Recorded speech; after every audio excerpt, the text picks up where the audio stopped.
এই অংশটায় গাছের ছায়া এখন পড়লেও খাড়া দুপুর বেলায় ছিল কড়া রোদ, আর তার ফলে পিচের এই অবস্থা। এইদিকে দেখুন,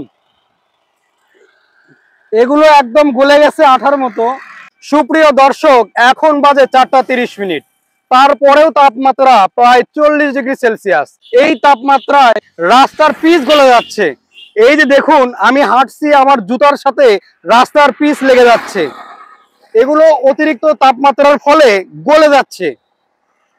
রাস্তার মানুষ যাতায়াত এবং যানবাহন যাতায়াতের অনেক ভোগান্তি হচ্ছে। এইদিকে দেখুন, এগুলো একদম গলে গেছে আঠার মতো। দেখুন, পিচ একদম উঠে যাচ্ছে। এই যে হাত দিয়েই তোলা যাচ্ছে রাস্তার এই পিচ গুলো।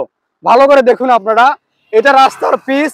অতিরিক্ত তাপমাত্রার ফলে আজকে রাস্তার এই অবস্থা। হাত দিয়েই তোলা যাচ্ছে, জুতায় লেগে যাচ্ছে এই পিচ গুলো, গাড়ির চাকার সাথেও লাগছে। এই যে রাস্তা, তাহলে বুঝুন রাস্তার যদি এই অবস্থা হয়, মানুষের জীবন এবং জীবিকার কি অবস্থা।